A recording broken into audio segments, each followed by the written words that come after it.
Hello everyone, it's so good to see you again. It's been a really long time since I've seen you guys. Like, Fing already mentioned it, it was 5 years ago since we've been here. And it's just great to be back in the city and be back in these offices. And I guess I don't need to make more of an introduction because these guys already said everything. So let's get started.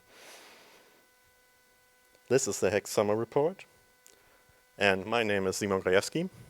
I've been a Haxe contributor since 2011. And the main maintainer of the Haxe compiler since 2012. So every time I use a slide, I'm like, man, has been a really long time. And every year it just gets longer and longer. But yeah, that's just how the way it is.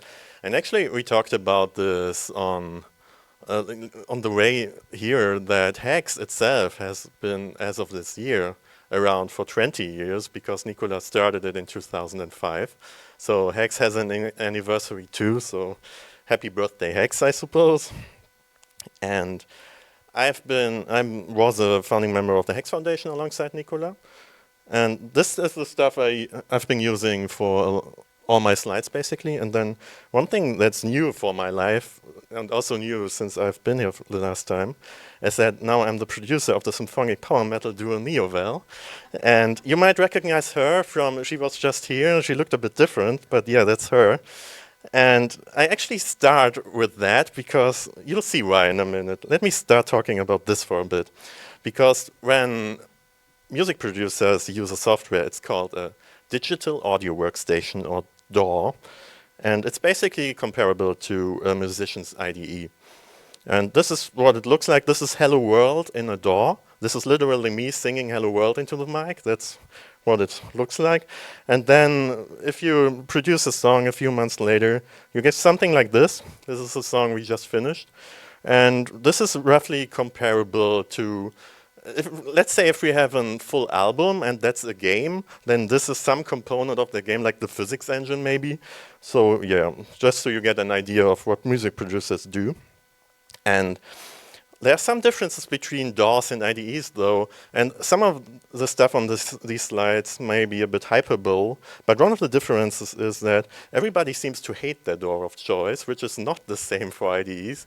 There's sometimes even almost religious arguments about which IDE is the best, but then when it comes to DAWs, everyone seems to be like, man, yeah, I'm using this particular DAW, but also I kind of hate it, so I don't know why that is. I guess it's the grass always looks greener on the other side or something. And DAW licensing in general is pretty crazy. It's completely insane, the money you have to pay to do some basic stuff in some cases. And this is largely because DAW developers want to make money with their product, which is understandable. And I mean, IDEs are not typically free either, but it's often not the primary product of the company who develops them. So it's a bit different, I think.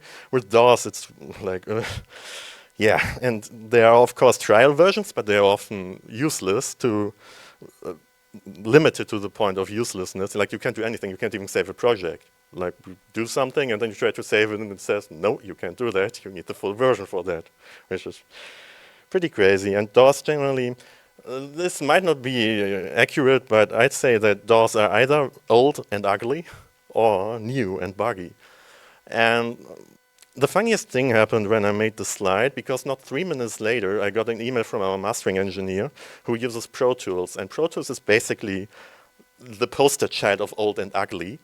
It's like the oldest and ugliest DAW you can imagine. And it's known, I think, for being kind of stable and not buggy. And he actually wrote to me, something went wrong. It was indeed something I've never experienced so far, a bug in Pro Tools. And yeah, I just thought it was really funny that this happened 3 minutes after I mentioned or wrote in the slide that it's a very stable DAW. So I guess not even Pro Tools is that stable. And the reason I mention all this is because my personal perspective changed by me using a DAW. Because when you work on a software like Haxe, you kind of lose the perspective of what it is like to be a user of a software. You become more of a developer of a software. And I noticed that really when I work with a DAW, because I don't really care about new features. All that stuff is just like whatever to me. It's nice that your stuff now works on the newest Apple hardware. Cool. I don't really care about that either, though. I would really prefer if I didn't lose my settings when reloading the project. That's the kind of thing I care about as a user of the software. Because you can imagine like making a really complicated setup of something and then saving that and then reloading that a day later and it's all gone. And yeah, that's the kind of thing I don't want. And so I would notice that in a changelog, I would scroll past all that stuff on top, all these new features. I didn't care about that. I would scroll straight to the bug fixes. And I figured, so for this talk, let's talk a bit about bug fixes. Because that's interesting to you guys, I think. And let's do that. Here's some bug fixes that we made. And some more bug fixes. And this one was very good. And then even more bug fixes. Okay. And with that out of the way, I have an announcement to make. Because the reason I'm basically here today is to mention that Haxe 5.0.0. Preview 1 has been released. Woo! Yeah, it has been a really long time. I'm mentioning here that it's released on GitHub and not on the website. I don't think that's actually true. I think it's on the website too now. I think Rudy mentioned that. I'm not sure if that's true, but it's definitely available now. And we're calling it a preview release because we're not necessarily done adding new features. There aren't that many shiny new things yet, which is always sad. And can we take a break? Sorry. I need a break. You need a water? It's way too warm.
All right, sorry about that. It's just really warm in here and standing just didn't help, I suppose. So now we're sitting here very relaxed and having a good time. So what I was trying to say, we don't have that many new things yet, and we certainly want to add more new things.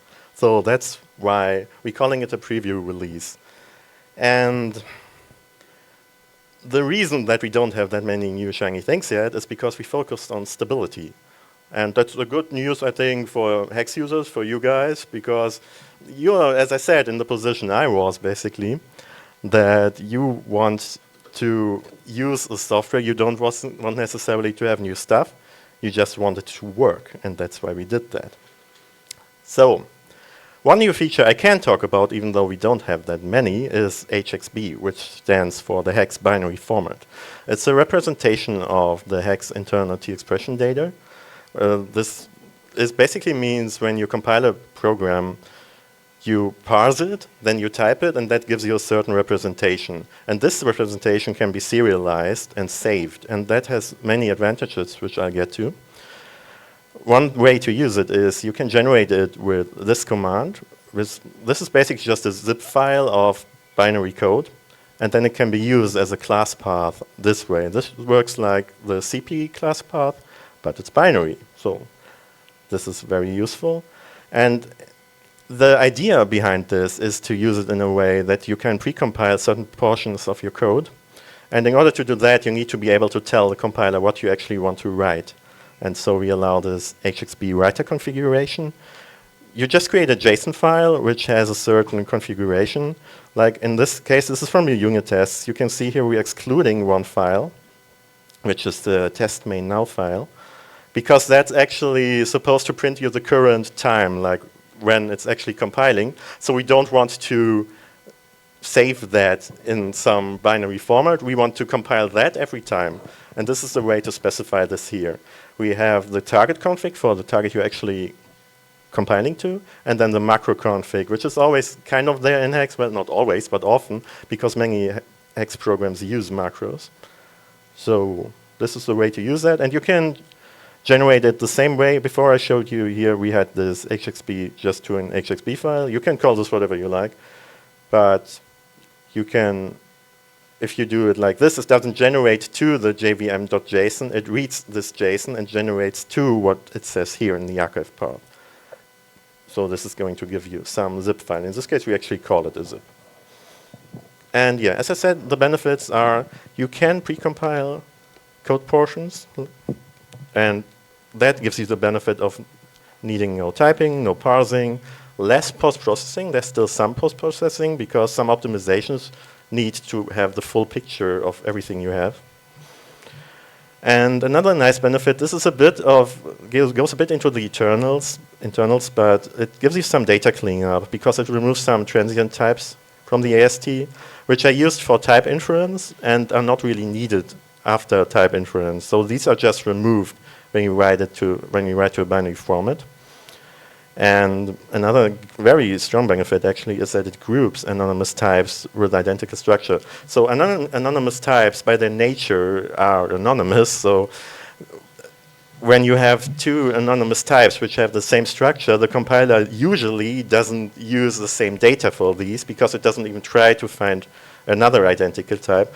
But when we're writing out a binary format, you really want to have that be as efficient as possible. So we try to find a type with the same structure. And this means that HXB basically unifies this, which is very useful just from a memory layout point of view. And one of the main features is that all references become nominal, which means that references are made by name. Instead of having in memory a reference to another type or class field, you have a name of a type and a field, and then it has to be looked up. And this is what allows HXB to be used by the compilation server by default. And this is one of the changes which has brought Haxe 5 the most stability, and well, the compilation server part of that anyway. And another really good benefit of HXB is that you can write it in parallel because there's no dependency. Once you have all the data, you can just write out everything at once, which is really fast. And on the other hand, when you're reading it, reading in parallel is a bit tricky because reading in general is tricky. I'm going to mention that. But you can often skip parts of your code when reading. For instance, when you show completion of some class field, you don't necessarily need to know the details of what the class field actually does. You just need to know that signature. So you just read that, skip all the heavy expression stuff, and That really helps with code completion speed. Then, of course, HSP also has some problems. We have benefits, so of course there are also some problems. The reading in general is quite complicated because it has to basically do something similar to our type loading. The reason for that is that there are many interconnections between types, between fields, and all that stuff. So you can imagine when you read, you have to know a type, and then you basically have to fill in its data later. So you have to split it up in really complicated ways, and then you also have to split it up even more in some cases. So this is not quite easy. For users, it doesn't really matter. It's really more for the developers, for us, that this is a problem. And this is also true for the next point, because when something in a binary format in general goes wrong, it's often difficult to debug, because you get these really weird errors where you don't know what's going on simply because you're not reading the correct value. And yeah, that took us quite a long time to get right. But I think we're at a point now where this is mostly stable and works well, so that should be all good. And then lastly, the binary cache is always going to be slower than an in-memory cache, simply because an in-memory cache just takes what you have and saves it, so it doesn't do any work whatsoever.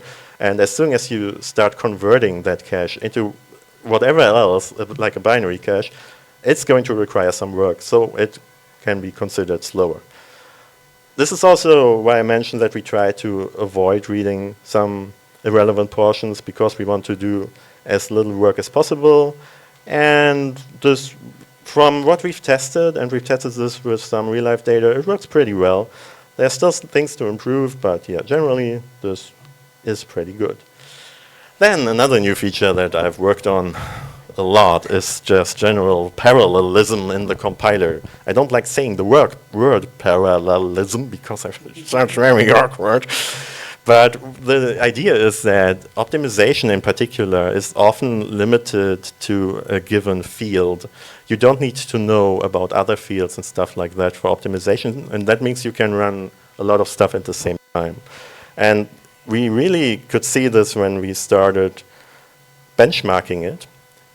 You see the first drop here was our initial move simply from OCaml 4 to OCaml 5, which already helped quite a bit, and also is what ultimately allowed us to start working on parallelism. And then we started implementing more and more stuff, and it got faster and faster, and that was all nice. And then this right side here, I censored that because yeah, unfortunately, it's currently disabled by default because we came across some really weird memory leak, which we haven't been able to figure out for this preview. We'll hope to figure it out. I basically hope that somebody shows up and knows how to use valgrind or something and just tell us where the memory leak comes from. I think it has to be something quite low level, which isn't tracked by the OCaml GC, or we haven't been able to find it yet. But I still encourage everyone to try it, like maybe not in a really big project, but if you're like a hobby developer, then I'd encourage everyone to try enabling parallelism and see how it does for your compilation speed, because I think it helps quite a bit. And I also want to know if there are problems other than memory leaks that we can fix. Okay, that's the biggest two new features I can talk about. There are some other new features. This is basically some random assortment. We now have private accessors, so you can write varx and then have a private getter or private setter, depending on what you want. This was recently added by Lynx, which is great. Then, now you notice I'm really reaching to find new features, because this is kind of, yeah, we have binary literals now. I completely forgot about that. I only found it in the changelog. So you can write this now, and this then gives you a number. Which number does this give you? Quiz time. Nobody knows? Yeah, this is 5. Yeah, you're correct. This is going to be 5. And another thing we have now is a unit value. This is just an enum, to be honest, but I noticed that many libraries have something like this, and every library has its own unit type. So we added one to the standard library, and I want all libraries to use that as a unit type. You use unit types when you don't want to have a specific value, but you still need to provide some type. And some people use void for that, but void is a bit tricky because void means something else usually, and we might even disallow using void as a value, which is why we introduce hex units, so this can be used. Another API addition is that we now have a milliseconds timer, which we didn't have before. I didn't know that we didn't have before, but we didn't, so now we do. This works across all targets and gives you a millitime precision timer, which is good. You can now make deep copies with hex runtime copy, so you don't just have a shallow copy of an array, but instead it recursively copies all values inside that array, which is good. We very recently, I think like a few days ago, added big int. This was a contribution that has been worked on by a GitHub user, Flash Ultra, for I think almost 3 years. He mentioned recently that the anniversary, I think it was 3 or 2 years, the anniversary of the pull request would be coming up, and it would be a nice idea to merge it before that, and was like, okay, you're right. I asked him to add some documentation, like I always do, because I'm annoying when I maintain software. People often want to contribute something, and I'm like, can we add a test? Can we add some documentation? Yeah, we try to do that. And overall, we're trying to improve on the hex documentation all the time, and especially for new editions, I'm trying to pay attention to that. Then another new addition is now that you can call clear on a string buffer. You couldn't do that before. You always had to initialize a new instance, which was kind of awkward, but now you can do that, which is great. And yeah, as you can see, these aren't the most impressive new features. I'll admit that. It's not like... Everybody is happy. I'm super happy you up. I appreciate the support. I know. I was saying, like, everybody is happy. The chat is hyping. Okay, yeah. So this might not be great to you, but like, there's some very happy people in the chat. Yeah, they probably noticed that I need the hyping right now, so it's good. No, it's all good. Then something I want to talk about. My original plan for this talk was to go through a few things for people who want to upgrade from Hex 4 to Hex 5 and highlight some of the things that might present problems doing that. And it turns out there actually isn't that much that causes problems. And this is in part because we had a close cooperation with Shiro Games.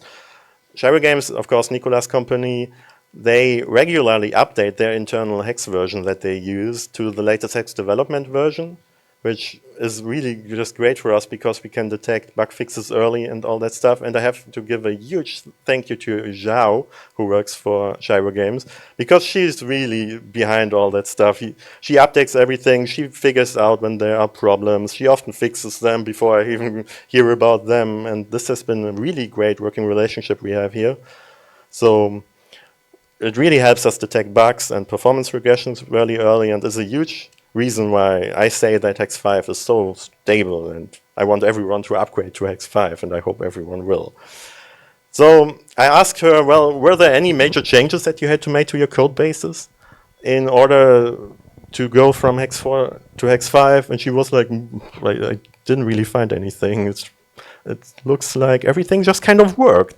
There are some minor things, like some type resolution changes might lead to things being resolved differently, and that in turn might lead to some really weird errors in some cases because you don't really, the compiler doesn't really know what it's finding. Well, it does know what it's finding, but it finds something else than it did before.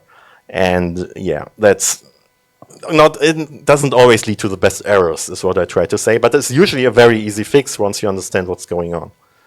And yeah, that's everything I have to say about upgrading from Hex 4 to Hex 5.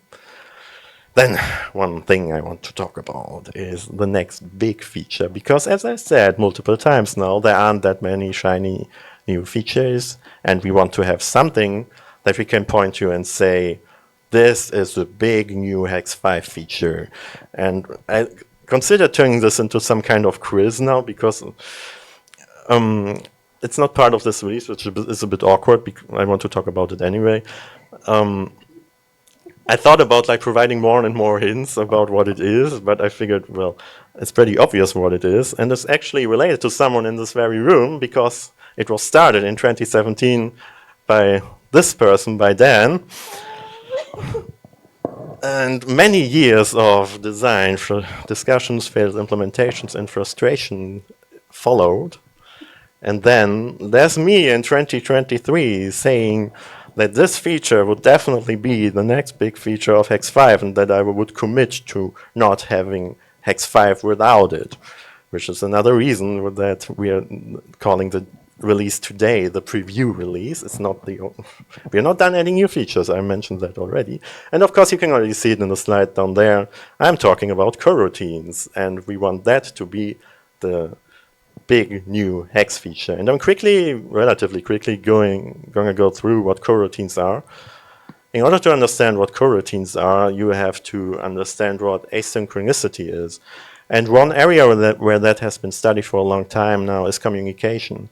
In communication, you have synchronous and asynchronous communication. Normal synchronous communication is like a standard conversation between two people.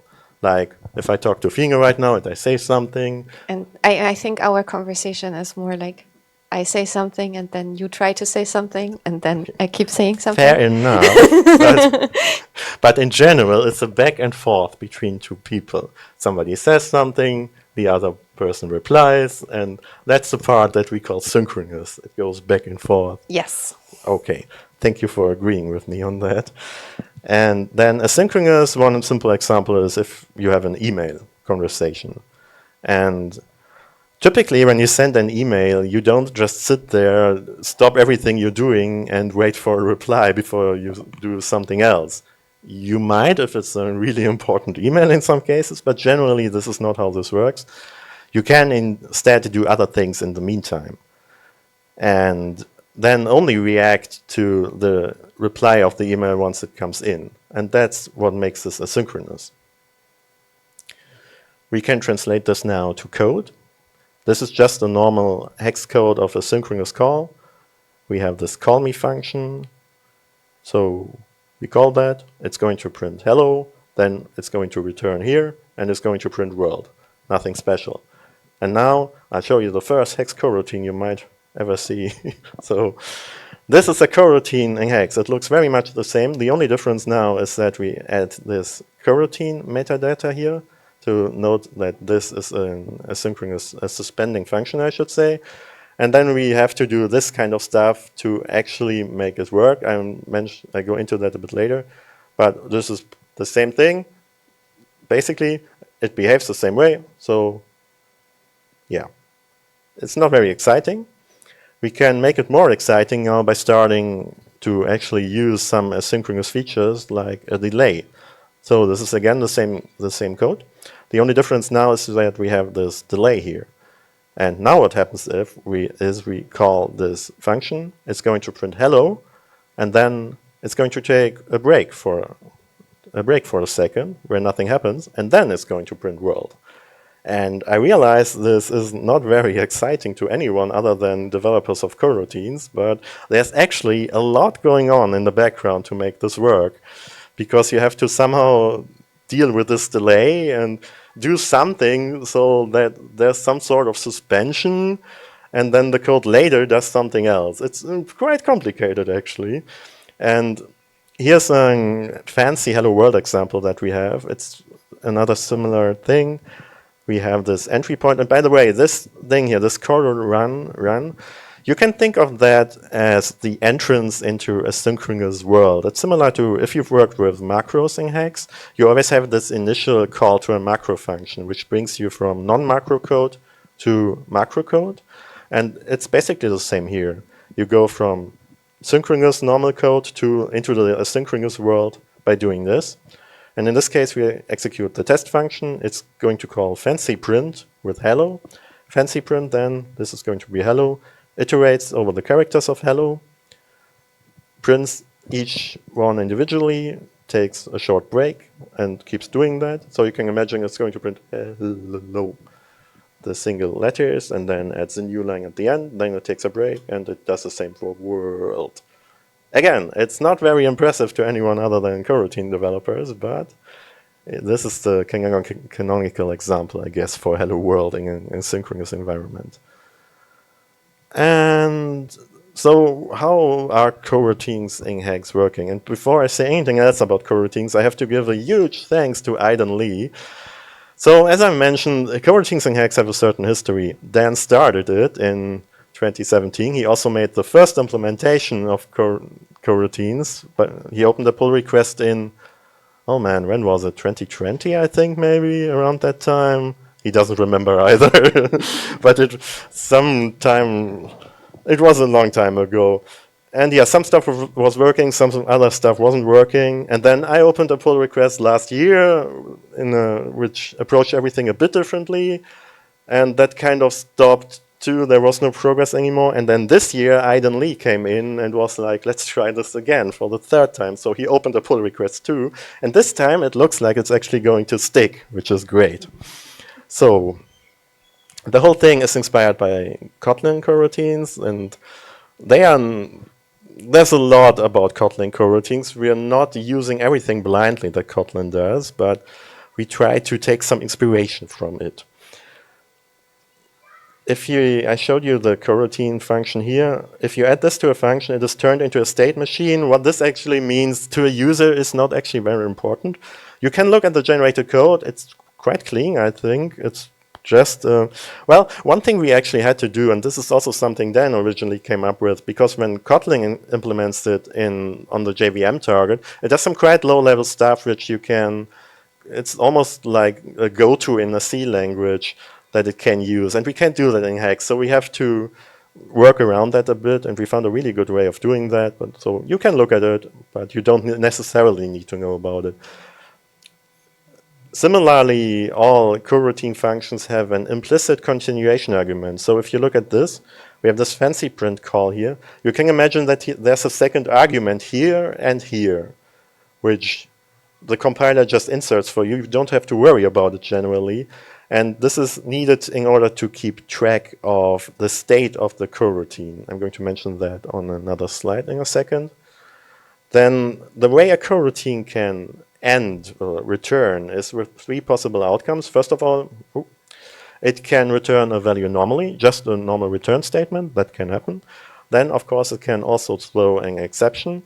In our current design, we don't let it actually throw an exception. Instead, we return the exception value and say there was an exception, which has some advantages, some disadvantages, but I think the advantages outweigh the disadvantages. So that's what we're doing. And lastly, the most interesting result that can happen here is that it returns that we are suspended. So this basically means we don't have a value yet. We just call me back later, is basically what this is saying. And what we want to do with coroutines in general is that in the compiler we want to have support for suspension functions, which is this thing. We need this in the compiler itself. In the standard library, there are going to be some classes and some types that we need in order to support this. And then we will have an hxcoro hexlib, which is going to have all the higher level code. This is a separation similar to how Kotlin does it. They have a very slim implementation in the library and then provide everything in a separate, I think it's a package in Kotlin, I'm not quite sure. But yeah, we want to do something similar like that because we think it's good to separate this, because then we can make updates more often without having to make a compiler release. That should be quite good. And then quickly, a few coroutine concepts. This is actually very hard to understand when you start working on coroutines, because there's so many different concepts, and trying to understand what's what took us a long time, and there was some confusion. So I just mentioned a few here on this single slide. Suspension functions are already mentioned. What we mark with coroutine, it is a function that can suspend. Then a continuation is the state of the suspension function, because you can imagine if you want to resume a function after suspending it, you have to memorize basically its current state in order to continue what you have been doing. And so the continuation is actually the argument I mentioned here that implicitly is added here. Then we decided to call task what Kotlin calls a coroutine. Because in Kotlin, when they talk about coroutines, they're basically calling about something. It's hard to find a definition that's not recursive, because you always try to say something like, yeah, the task is something that is a task that, I don't know. basically, it's like a thread in Kotlin, and we didn't want to call it thread for obvious reasons, so we decided to call it a task. Then there is a context, which is a set of immutable values which are associated with the task when the task is created. This is a very useful and very necessary feature which allows great separation. I'm going to show you an example of that on another slide. There is a scheduler which handles suspensions. I showed the delay example, and it's obvious that if you delay something to a second in the future, somebody has to actually handle that and make sure that a second in the future from now it is executed, and that's the job of a scheduler. Then this is actually something we already added, structured concurrency. You can think of that as a tree of tasks. It's a feature which exists in Kotlin 2 and also in, was it Python? I think it was Python, where a library added this, and this served as inspiration for us as well. It's a very useful feature for when you start doing actual threading, because you don't have to worry about many things that you have to worry about when you do threading normally. Then there's also the concept of a scope, and this was the hardest one for me to understand. I think the best way to think about it is just a subtree of tasks. So if structured concurrency is the whole thing, then the scope is a subtree of that thing. And we also, a concept that we implemented, which was pretty hard to implement actually, is cancellation, which is a cooperative cancellation of tasks. So it's not like it says cooperative, because when you're working with threads, you can basically just kill them. Even if they don't want to be killed, they can just say, thread, you're done. And you can't really do that with coroutines. Instead, they have to cooperate. You basically tell them, task, you're cancelled. And then the task, at the next opportunity, will be like, okay, I'm cancelled, I'm going to stop. That is how it works. That's how it's implemented. Okay, I'm cancelled. No, I didn't mean to cancel you, it's all good. Yes, so structure concurrency, I want to give a quick example. It's difficult to find an example that fits on a slide and also does something meaningful. So when you're working with structure concurrency, instead of this coroutine run that we had, we now have run scoped. I'm not sure about the name. It feels a bit weird to have this scoped here, but this is what it's called for now. And then this, you get a node argument here, and this is what you use to build your tree. For example, here we're using the async function to create a child task of this node. So this is a parent, this is a child, and then the inner node, this is a different node now than this one. We're not using it here, but I put it here anyway. This just iterates from 1 to 5, prints the loop value, waits a bit. And this whole thing executes concurrently with the outer task. There's no threading necessarily, but you can pretend that they execute at the same time. So what will happen here, if this is executed, is it's going to print 0 right away, wait for 200 milliseconds, then it's going to print 1, wait for another 200 milliseconds, so now we're at 400, it's going to print 2, and now the next step we would be at 600, but before that happens, the outer delay here is actually done. So this is now called, and this cancels this task. So the 600 won't be reached and it won't print another thing. So it's going to print 0, 1, 2, and then it's done. And yeah, as I said, cancellation was difficult to implement. I think we got it right now. It works pretty well from what we've been seeing. There's not a whole lot of test code yet, but yeah, we will see. And then the context I mentioned, this is actually one of my favorite designs that we have. You can, it looks a bit wild, but you can create new context elements by having a class. I call it my element, and the thing you have to do is you implement iElement, and then this type parameter tells the compiler which kind of value you have. I'm using the same thing as here. You don't have to do that. You probably should use an interface here. Just for brevity, I'm doing this. And then the only function you have to implement for iElement is getKey, which tells the compiler which key this particular context element has. And the only thing this particular component, as I call it, has is a print function which just prints. It's just very boring. And the way you can use it now is we're having, again, structured concurrency. You have this node thing. And now instead of doing just directly node async, we have this with function. And here you can add new context elements, like in this case, a new my element. And this will then be available on this node instance here by doing this. We access its context and then get its key. And then we can completely type safe. This is all type safe, by the way. We can call the print function here, which I think is pretty neat. Again, it doesn't look very impressive, but this really allows us to have in the standard library itself only a very general concept of this context and the key and the element, and then you can add whatever you want to a given task in this way. And I think the way we implemented it is kind of efficient, I think. It doesn't use a string map, is what I'm trying to say.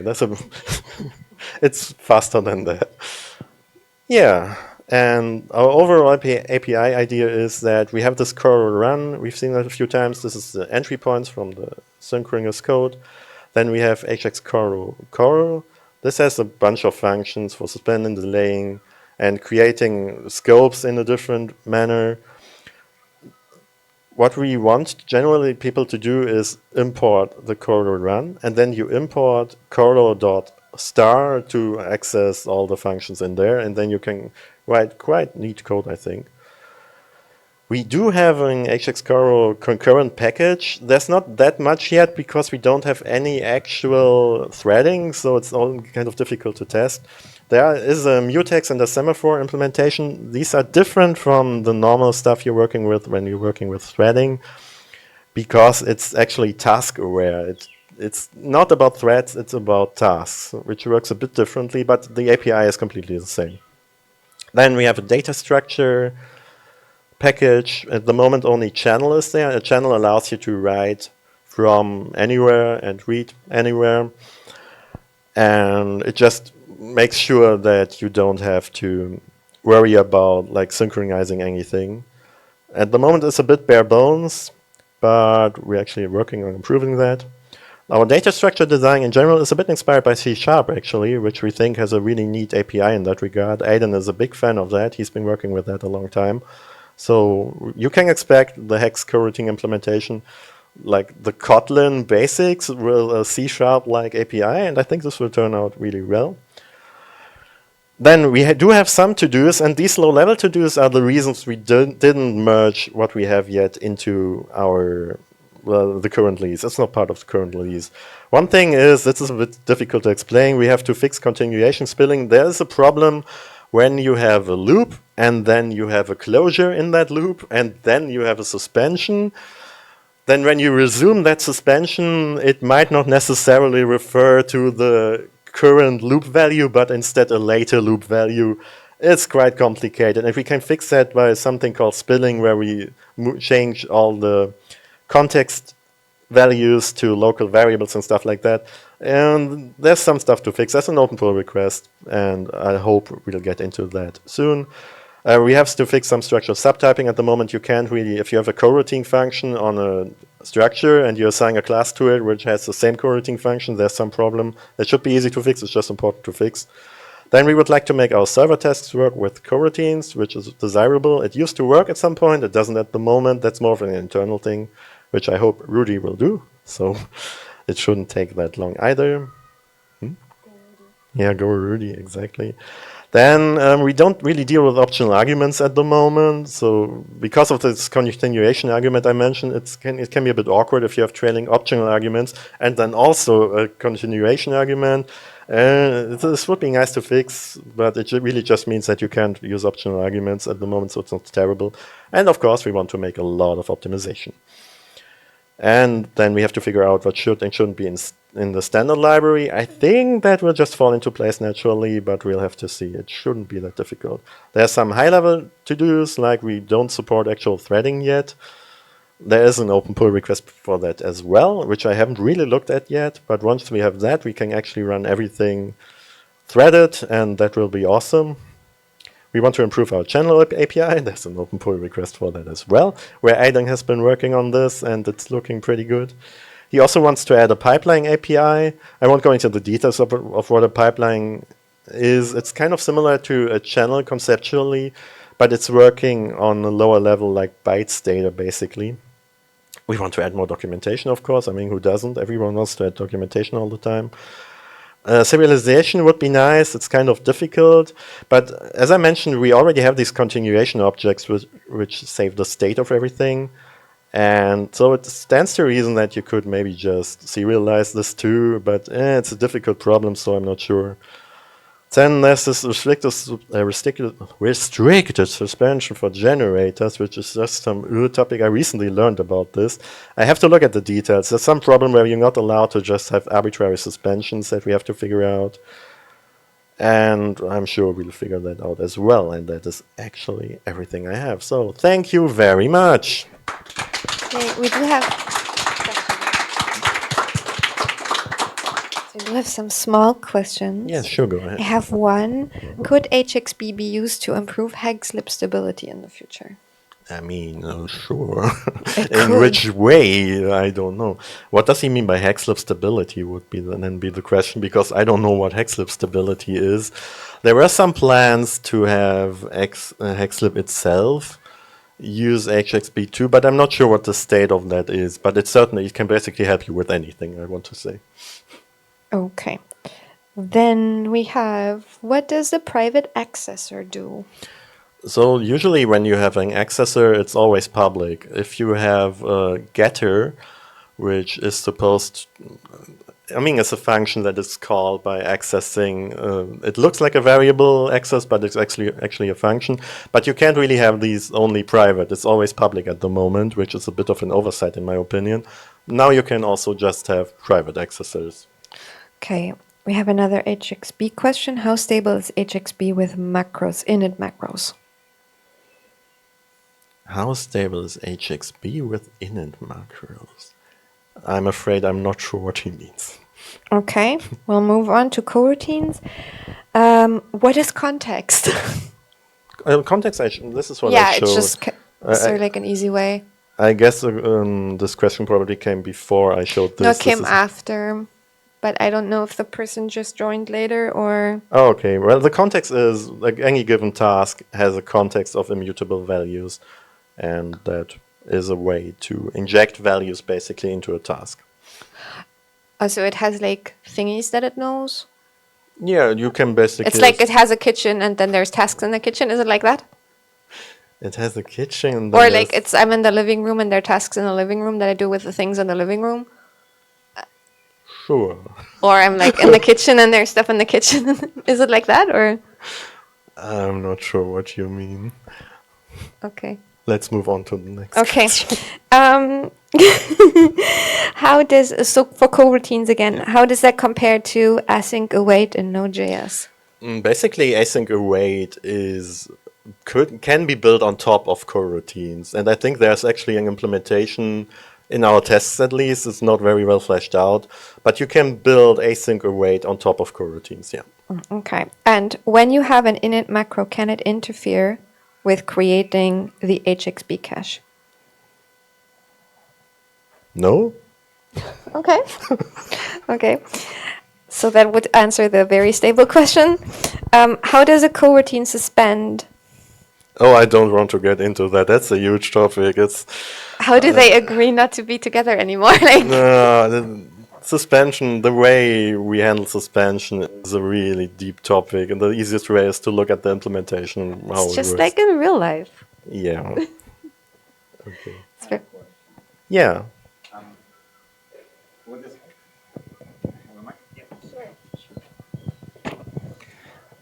Yeah, I'm still kind of struggling to understand the context in the context of that. I see that it's like a registry of values, basically. But how does this relate to captured variables? Like, can a coroutine actually capture variables from the outer scope? Like, for example, here in the run scope, can I like have a local variable that would be accessible from the coroutine? You can. That has nothing to do with the context per se. But what's the use case for the context then? Well, for example, the scheduler is part of the context. You have to pass through a scheduler to all tasks, so they know how to schedule stuff. And because we don't want to hardcode that anywhere, you have to add it to a given task. And one way to do that is via the context. So implicitly, when you start a coroutine like this coroutine is going to have as a context element a scheduler, and then all suspending functions can access that scheduler and schedule things. That's one use case for the scheduler, for the context. So that's like global utilities, more or less, for... global what? Utilities for coroutines. Yeah, basically. Okay. You can inject whatever you want. You could have like a child coroutine that works with a different scheduler if you wanted to. I'm not sure if that's a use case. Well, actually, there is a use case because you can go from normal scheduling to if you want to have this scheduled in a threaded way, you could just switch the scheduler to a different scheduler, and then that part of the coroutine of the structure concurrency would then use another scheduler by modifying the context of all the child tasks. Yeah, that sounds amazing. One more question actually about this particular slide. So, is it possible for a coroutine to react on its cancellation for cleanup? Oh, I think you can by catching a cancellation exception, but I'd have to check that. Because the way cancellation works is that it actually just raises an exception, and I think you can catch that and do some cleanup.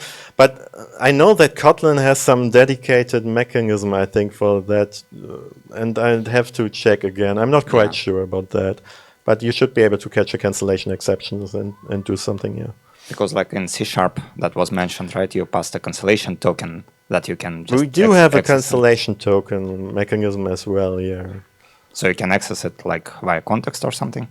Yes, it's actually that's a good point. That's another context element. You can, from the context, get a cancellation token and then check if that has been cancellation requested. I think is a field on that, and then you can do stuff with that. Yeah, that's great. Great work. Thanks. Thank you. Oh God! Whoops. Hang on, scroll. Is async await? Will it be a static extension calls and separate from the standard library from the what would? Can you parse? Is async await will be static extension calls? I don't know what he means. This is when you get a non-developer to read out developer questions. Yeah. This is what happens, right? Like I'm just like a. You can build, as I said, you can build async await on top of coroutines, and we don't plan to provide this as part of the standard library or even in HXCoro, I don't think. But if somebody wants to make an async await library, I think this should be quite easy with what we built. So yeah. All right. So we're 5 minutes behind, but that's okay because we have a 10-minute buffer. Wonderful. So we're gonna do like a 5-minute break, or whatever we need. And then see you in a minute. All right, see you.